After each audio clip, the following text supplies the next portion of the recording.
오늘 설교 제목을 존귀한 삶과 사역이라고 그랬는데 오늘 이 제목으로 한번 서로 인사하고 축복하면 좋겠습니다. 존귀한 삶을 사시는 사역자가 되기 바랍니다. 우리 한번 서로 인사하시고 축복하십시다.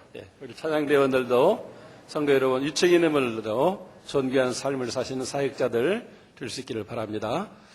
오늘 읽은 그 성경 말씀에 보면 이스라엘 민족이 법궤를 빼앗겼는데 그것이 다시 이스라엘 땅으로 돌아오는 과정을 설명해 주고 있습니다. 법궤가 무엇입니까? 이스라엘 민족을 상징하는 영적인 사방 한 1m 되는 그런 큰 나무 상자입니다. 그 법궤 속에는 모세가 하나님께 받았던 그 십계명 돌판이 들어있고 또 아론의 쌍난 지팡이 그리고 만나가 들어있는 항아리가 들어있어서 하나님이 이스라엘 민족을 하나님의 자녀된 백성으로 삼으셨고 하나님이 지금까지 인도하고 보호하고 앞으로도 함께해서 축복해 줄 것이라고 하는 하나님의 임재의 상징으로서 그 법궤가 만들어졌고 가장 중요한 곳에 그 이스라엘 백성들이 살아가는 여정에 있어서 항상 중앙에 있는 것이 이 법궤였습니다.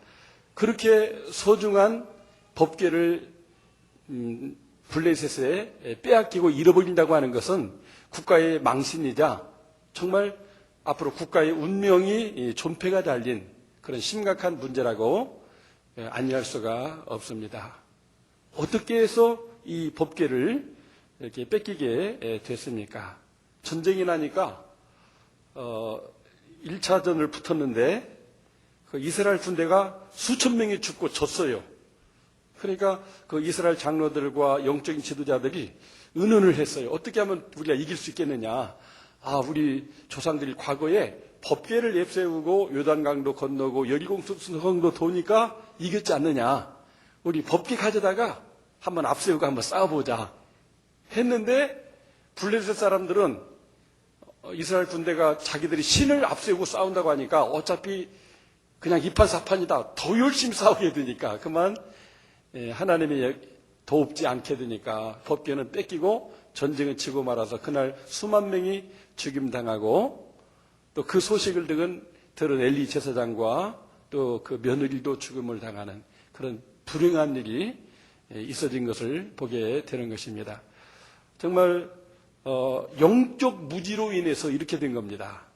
무조건 하나님의 법궤 앞세우고 가면 승리하는 게 아니고 그 법궤가 아니라 그 하나님과 우리가 보이지 않지만 하나님과의 그런 영적인 인격적인 관계가 이렇게 튼튼히 돼야 하나님이 역사하시게 되는데 하나님을 제대로 섬기지도 않고 하나님을 다 잊어먹고 있고 아쉬울 때만 하나님께 기도하는 것도 아니고 법궤를 갖다가 전쟁에 이겨보려고 하는 이런 마음이 우리 하나님의 마음을 섭섭하게 하니까 하나님이 역사를 하지 않은 거예요.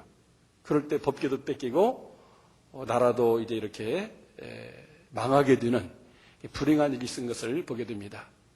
정말 우리가 하나님을 진실로 믿고 사랑하고 섬기면 하나님이 다 우리를 안보하시고 축복해 주시지만 내가 내 마음대로 살면서 아쉬울 때만 하나님 끌어다가 도움받으려고 하면 전혀 하나님이 개입하고 도와주지 않는다는 사실을 여기서 보게 되는 것입니다. 정말 법궤, 하나님을 중심 삼고 살아가는 그 사람에게 하나님이 역사하는 거지 다 자기 멋대로 살면서 아쉬울 때만 하나님 어떤 상징물, 어떤 성경책 이거 이렇게 내세운다고 하나님이 역사하지는 않는다는 좋은 예를 여기서 지금 보여주고 있는 것입니다. 그렇지만 하나님은 죽은 하나님이거나 힘이 없거나 잠자는 하나님이 아니기 때문에 그 법궤가 블레셋으로 이렇게 이제 뺏겨지게 되었는데 블레셋 사람들은 그 법궤를 자기들의 신을 섬기는 신당에다가 두었어요. 그랬는데 그 다음날 가보니까 그 다곤 신이 쓰러져 있는 거예요. 그거 이상하다 웬일일까. 그 다음날 또 가봤더니 다곤 신이 쓰러져 가지고 팔과 다리가 다 부러져 있는 거예요. 큰일 났다. 우리 신상이 다 부서졌다. 원인이 뭐냐? 하고 주술사들에게 이렇게 물어봤더니 이 이스라엘 신이 살아있는 하나님이기 때문에 이런 일이 일어난 것이다. 그런데다가 전 국가적으로 막 이렇게 전염병이 창궐하게 되니까 어떻게 하면 좋으냐. 이 법궤를 다시 이스라엘 땅으로 보내는 것이 우리가 이런 재앙을 피하는 것이다. 이래서 결국은 주술사들에 의해서 여러 가지 금폐물을 모으고 이걸 어떻게 거기다 옮겨주느냐. 그랬을 때 전나는 암소 2마리가 끄는 수레에다가 태워서 보내면 되겠다 해가지고 그렇게 해서 전나는 암소 2마리가 수레를 끌고 거기에 법궤가 실려지고 금은 이제 보물이 같이 이렇게 이스라엘 땅으로 보내지게 되는 것을 보게 되는 것입니다. 근데 문제는 베세메스라는 지형이 무슨 내비게이션 틀고 찾아가는 데가 아닙니다. 사람은 뭐 경험이나 또는 어떤 동서남북 사방의 어떤 직감에 의해서 그 목표지를 찾아갈 수 있지만 소는 그런 방향 감각이 없습니다. 그런데다가 이게 전나는 소기 때문에 엄마와 떨어져서 송아지들이 이렇게 분리되게 될 때 그 떠나가는 그 어미 소를 바라보면서 새끼 소들이 얼마나 처량하게 울겠습니까? 음매하면서 엄마 어디가? 나를 두고 어디가? 나 젖줘야지. 그럴 때에 이 젖소들은 눈물을 뚝뚝 흘리면서 그 베스메스를 향해서 가게 되었다고 하는 것입니다. 어떻게 법궤를 실은 수레를 끌고 이 암소가 베스메스로 갈 수가 있단 말입니까? 그것은 하나님이 보이지는 않지만 바로 그 법궤를 맨 소를 끌고 보이지 않는 하나님의 손이 끌고 그 베스메스를 향하여 가기 때문에 가게 되는 것입니다. 하나님은 보이지 않지만 사람도 어떤 짐승도 하나님이 붙잡으셔서 이끌어 가시는 하나님이신 것입니다. 할렐루야. 이게 여기만 나오는 얘기가 아니에요. 발람이라고 하는 선지자가 발락의 뇌물을 받고 이스라엘 민족을 저주하기 위해서 가는데 나귀를 타고 가고 있었습니다. 그런데 어느 골목을 지나는데 나귀가 안 가고 자꾸 뒷걸음을 치는 거예요. 그러니까 이 발람이라는 선지자는 나귀 보고 가라고 그냥 세게 막 이 회초리로 나귀 엉덩이를 쳤습니다. 그랬더니 나귀가 막 말을 하는 거예요. 한번 들어보세요. 내가 당신에게 무엇을 하였기에 나를 이같이 3번 때립니까? 그러니까 갑자기 깜짝 놀래긴 하지만은 네가 나를 거역하니까 때리지 빨리 가. 그랬을 때 나귀가 또 얘기를 합니다. 나는 당신이 오늘까지 당신의 일생 동안 탄 나귀가 아니냐. 내가 언제 당신에게 이같이 하는 버릇이 있었더냐. 이렇게 얘기를 하는데 갑자기 발람의 눈이 촥 열리면서 하나님의 사자가 큰 칼을 빼들고 서 있는 거예요. 감히 네가 누군데 하나님의 백성을 저주하러 가느냐는 거죠. 너 죽고 싶냐는 거죠. 이러니까 나귀가 막 가지 못하고 뒷걸음쳤던 거죠. 그럼 하나님은 암소 2마리는 베스메스를 향하여 가게 하고 발람이 탄 나귀는 가지 못하게 막고 이렇게 사람에게도 짐승에게도 보이지 않는 하나님이 그분의 능력으로 이렇게 가고 서게 하는 것을 하시는 것을 보게 되는 것입니다. 사람이 마음으로 자기 길을 계획할지라도 그 걸음을 인도하시는 이는 여호와이신 줄 믿습니다. 그럼 우리가 우리의 행사를 하나님께 맡기면 그분의 기쁘신 대로 우리 앞길을 인도하는 줄로 믿습니다. 그래서 몇 주 전에 설교했던 그 몽골 처녀 이야기 있지 않습니까? 소를 치는데 소를 잊어버렸어요. 어디에 사라졌어요. 소를 찾는데 예비당 종소리가 들리는 겁니다. 땡그랑 땡. 이제 30분 남았어요. 그때 이 소녀는 갈등합니다.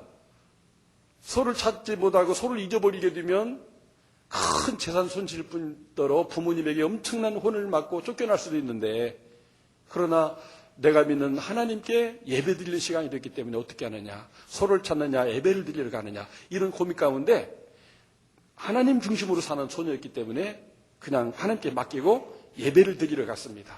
막 먼 길을 뛰어서 땀을 비우듯 이렇게 흘리면서 예배 시간에 맞춰가지고 예배를 시작하게 되었는데 예배가 마치는 시간쯤 되니까 어디서 음매하는 소리가 들려서 나가보니까 잃어버린 소가 그 예배당으로 와 있더라는 겁니다. 할렐루야. 누가 그 소를 거기 이끌었어요? 보이지 않는 하나님의 손이 이끌어 주시는 거예요. 하나님은 사람이나 피조물이나 이 모든 것들을 다 살게도 하고 죽게도 하고 가기도 하고 멈추게도 하는 것이 하나님이라고 하는 것입니다. 이스라엘 민족이 법궤를 뺏길 때 엘리 제사장과 두 아들 홈리와 비느하스는 그들의 행사를 하나님께 맡기지 않았어요. 이스라엘 백성들이 법궤를 달라고 할 때에 말렸어야 돼요. 아니, 법궤는 그렇게 하는 게 아니다. 우리가 하나님께 기도해보고 예배드려보고 하나님이 허락하면은 하는 거지 그렇게 하면 안 된다 하는데 영적으로 무죄하다 보니까 그냥 내준 거예요. 원래는 전쟁 때 고아자손들이 끌고 메고 가야 되거든요. 근데 그냥 내주니까 스레다 싣고 가가지고 결국 하나님이 이게 푸대접 받게 되니까 하나님을 수단으로 이용해 먹으니까 하나님이 전혀 역사하지 않으니까 결국 전쟁에도 지고 홈리와 비나스도 죽고 그 엘리 제사장은 전쟁이 패하고 법궤가 뺏겼다는 소식을 듣고 놀라 자빠가지고 목이 부러져서 죽었다고 그랬어요.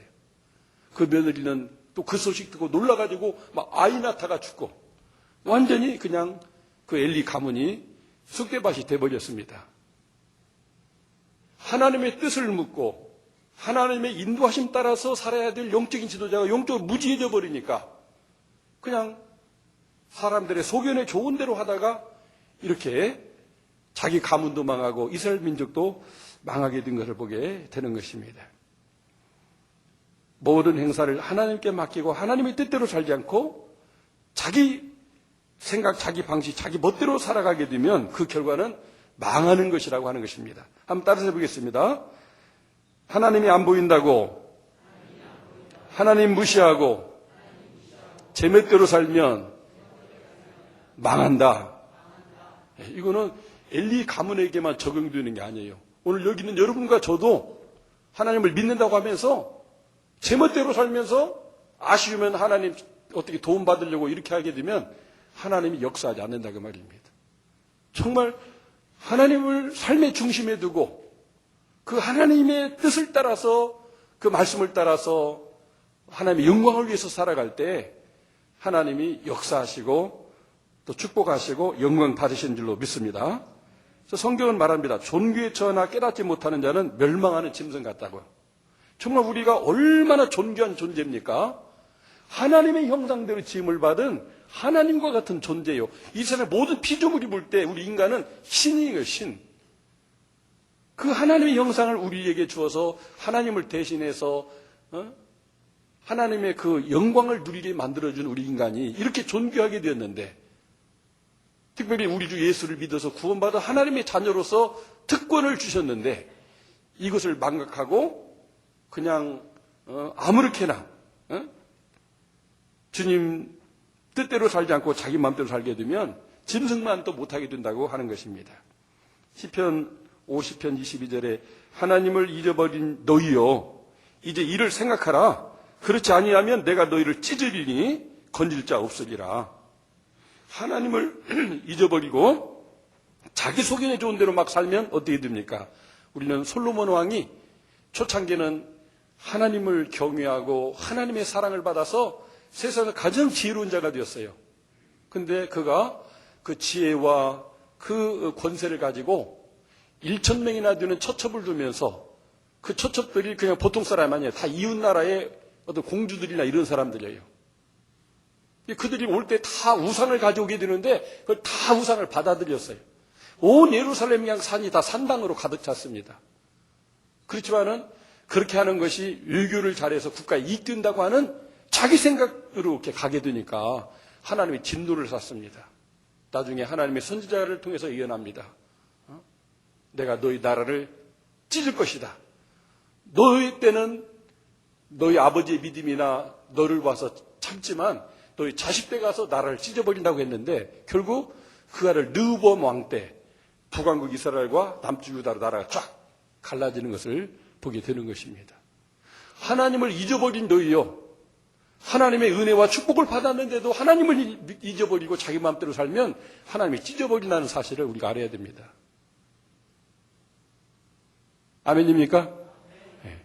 이걸 모르면 존귀에 처하나 깨닫지 못하는 멸망하는 짐승 같은 존재다 그 말입니다.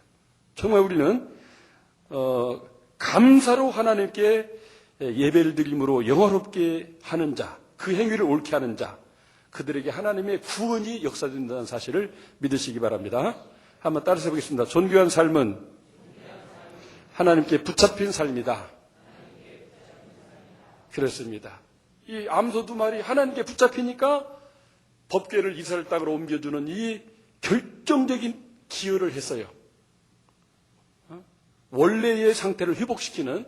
근데 그뿐 아니라 그 법궤가 다시 그 이스라엘 땅에 들어왔을 때 레위인들이 와서 제사를 드리게 되는데 제물이 없으니까 그 소를 잡아서 소가 끌고 온 수레를 장작더미 삼아가지고 하나님께 번제를 드리는 것을 보게 됩니다. 하나님께 영광 돌리는 산제물이 됐다 그 말입니다. 저는 마가복음 10장 45절 마가를 통하여 예수님께서 말씀하셨는데 인자가 온 것은 섬김을 받으려 함이 아니라 도리어 섬기려 하고 많은 사람을 위하여 자기 목숨을 대속물로 주려 함이라고 했는데 예수님이 이 말씀을 할 때에 뭔가 유추되고 연결되는 어떤 사건이 있을 텐데 그게 뭘까 생각해 봤는데 바로 그게 이 베스메스로 가는 암소 이야기입니다. 정말 예수님이 이 세상에 소처럼 오셔서 열심히 일하시고 우리를 구원하시는 일을 했는데 그 암소 두 마리가 한 일이 하나님을 섬기는 일이었습니다. 하나님께 붙잡혀서 하나님의 법궤를 베스메스로 옮기고 또 거기서 그 기념으로 하나님께 예배를 드려야 되는데 자기 몸을 제물 삼아서 산제물을 드려서 하나님께 영광 두게 한 이 암소 이야기가 예수님은 자기가 이 땅에서 와야 되는 그리고 해야 되는 사역이라고 하는 것을 깨닫고 그렇게 말씀한 것입니다. 정말 하나님께 붙잡힌 암소, 존귀한 이 세상에는 모든 소 중에 가장 영원히 기념되는 그런 소가 된 것을 보게 되는 것입니다. 예수님은 그 암소들이 행했던 것을 자신의 삶을 통해서 인류를 구원하는 일을 성취하시고 마침내 자신을 골고다 언덕에서 십자가에 못 박혀 산제물로 영원한 속죄를 얻게 하는 그런 대승물이 되신 것을 보게 되는 것입니다. 할렐루야. 최근 유튜브에 법궤와 예수님의 보혈에 대한 글과 영상이 소개되었습니다. 이 베스메스로 갔던 법궤가 나중에는 솔로몬이 성전을 짓고 성전 지성소에다가 모셔놓는 하나님의 임재의 상징으로서의 법궤가 있었는데 그게 한 2500년 전 사라졌어요. 수많은 사람이 그 법궤를 찾았지만 찾지를 못했어요. 그런데 몇 년 전 런 와이어트라고 하는 고고학자가 그 골고다 언덕을 이렇게 고고학적으로 연구하다가 굴이 있는 걸 발견했어요. 그 골고다 언덕 밑에 있는 굴.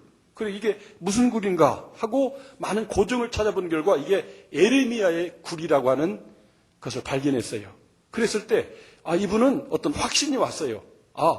에레미야가 이스라엘이 멸망하고 유다가 멸망하고 성전이 파괴되고 모든 사람이 포로로 바벨로 끌려간다고 하는 얘기를 했는데 그걸 사전에 알았던 에레미야가 그 법궤를 그냥 뺏기도록 하지는 않았을 것이다. 그렇다면 그 에레미야가 주도적으로 이 법궤를 어딘가 숨겼을 것 같은데 에레미야의 동굴이라면 그 동굴 속에 있을 가능성이 있다. 그러니까 이스라엘 정부 허락을 맡아가지고 그 고고학적 탐사를 짜겠습니다. 몇 년 동안 막 이렇게 그 구멍을 파고 막 실어내고 이렇게 하는 가운데 난관에 봉착하고 그냥 포기할 수도 있었는데 계속해서 파고 들어간 결과 마침내 거기서 법궤가 발견됐습니다. 할렐루야. 얼마나 놀라운 일입니까? 2500년 만에 이렇게 법궤가 발견되게 되었어요. 별로 놀라지도 않네. 정말 놀라운 일 아닙니까? 그 법궤가 다시 찾아지게 된 거예요. 근데 이상한 것은 그 법궤 위에 그 시은좌가 있거든요. 양날개 가진 그 천사가 이렇게 있고 거기 이렇게 그 은으로 든 이제 그릇이 이렇게 사람이 앉을 수 있는 그런 보좌가 있는데 거기에 이렇게 피가 고여 있는 거예요. 이 피가 어디서 여기에 고여서 말랐을까 하고 이렇게 천정을 보니까 천정에 이렇게 그 바위 속에 금이가 있는데 그 균열로 핏방울이 이렇게 떨어져 내린 거예요. 그래서 그곳을 계속해서 이제 이렇게 다시 추적해서 파올라갔더니 거기가 골고다 언덕 정상이 아니라 골고다 언덕에 오르는 길가에 있는 곳이었는데 바로 거기에 십자가가 세워졌다고 하는 겁니다. 예수님께서 십자가에 못 박혀 죽으실 때 다 이루었다 할 때에 막 흑암이 덮치면서 지진이 났다고 했는데 예수님이 온몸에 물과 피를 다 쏟으셨죠. 그게 밑으로 떨어져 가지고 고여 있다가 지진이 나면서 그 균열을 타고 흘러들어가 가지고 그 예수님의 보혈이 흘러들어간 곳이 바로 법궤가 있는 곳으로 가가지고 그 시은 자에 거기에 예수님 피가 고여있게 되었다고 하는 것입니다. 그래서 이 피를 가지고 이제 전문 그런 피를 연구하는 연구기관에 맡겨서 조사를 하게 했습니다. 정말 이 피가 소생이 될 수 있을까? 그래서 이것을 전문 연구기관에서 연구하게 되었는데 사람의 그 인체와 똑같은 온도를 맞추고 그 물을 섞어가지고 배양을 했더니 거기서 백혈구가 발견이 됐습니다. 그 염색체죠. 근데 그 염색체를 연구하는 그 연구원들이 깜짝 놀란 거예요. 살아있는데 염색체가 일반 사람과는 다른 염색체인 거예요. 왜냐하면 보통 사람은 남자와 여자가 이제 결혼을 해서 사람을 낳게 되는데 그러다 보니까 여성의 X 염색체 23개와 남성의 Y 염색체 23개 합쳐가지고 46개가 되는 염색체가 있어야 되는데 그 피는 23개만 돼 있는 거예요. 그래서 이게 도대체 어떻게 된 거냐 이렇게 생각했을 때 이게 바로 예수님의 실체라고 하는 것을 예수님의 피라고 하는 것을 확인하게 된 겁니다. 왜냐하면 예수님은 동정녀 탄생이 돼가지고 XY 염색체가 같이 있을 수가 없다고 하는 거예요. 동정녀의 몸에서 여성에 있는 염색체만 가지고 태어났기 때문에 그렇게 절반, 23개만 있는 염색체가 발견되게 되었다는 것입니다. 그래서 이것을 세상으로 공표하려고 했는데 이스라엘 정부가 만약 그렇게 됐다고 하면은 유대교가 믿는 그 진리에 따라서 예수님을 메시아라고 안 하는데 온 이스라엘 민족이 예수가 메시아로 인정돼야 되니까 그것을 공식적으로 못하게 해가지고 그것을 이렇게 이제 사적인 세미나를 통해서 이것이 공개되었는데 이 영상이 나타나게 된 것입니다. 정말 그 하나님의 법궤가 발견되어졌는데 그 법궤 위에 시은좌에 피가 이렇게 굳어져 있고 그 피를 조사해 봤더니 우리들과 다른 염색체를 가진 사람의 피가 있는데 그게 절반밖에 없다. 보통은 46개의 염색체가 있어야 되는데 23개만 있다. 이건 왜 그러느냐? 바로 동정녀에게서 성녀로 잉태되었기 때문에 그렇다고 그 와이트 박사는 이렇게 주장하면서 바로 이 보혈이 메시아 예수의 보혈이라고 이렇게 말씀하면서 이렇게 울먹이는 모습을 이렇게 보았습니다. 사랑하는 성도 여러분, 우리에게 이제는 그 법궤는 의미가 없습니다. 하나님은 동정녀에게서 태어난 예수님, 하나님의 아들이 곧 하나님이시고 그분이 십자가를 통해서 부활을 통해서 우리를 죄에서 구원하고 우리를 영원히 통치하시는 만왕의 왕이 되었기 때문에 더 이상 그 법궤는 의미가 없는 거예요. 예수님이 의미가 있는 것입니다. 정말 그 예수님을 나의 구주 하나님으로 믿고 영접하는 사람에게 하나님은 지금 우리와 오셔서 함께 거하신다고 하는 사실을 믿으시기 바랍니다. 영접하는 자, 예수님을 하나님의 아들로 나의 구주로 영접하는 자에게 그 예수님은 오셔서 우리 안에 거하시기 때문에 우리가 왕같은 거룩한 나라요 왕같은 제사장이 되어서 이렇게 하나님의 사람으로서 사역을 하는 존귀한 자가 되겠는 줄로 믿으시기 바랍니다. 정말 우리 주 예수 그리스도를 믿고 영접한 사람은 존귀한 사람입니다.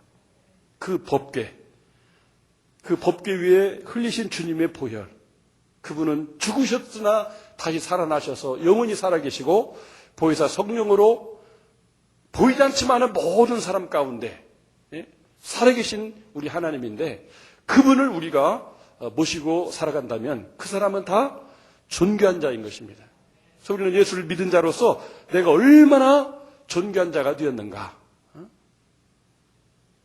나를 이렇게 하나님께서 성전 삼으셔서 내 안에 오셔서 하나님이 나와 함께 거하시게 된다는 이 사실을 깨닫고 정말 하나님을 내 중심에 모시고 그분 중심으로 그분의 뜻을 따라서 그분의 영광을 위해 살아간다면 그 사람의 그 사역이 또한 존귀한 사역이 될 수 있다고 하는 것입니다. 할렐루야.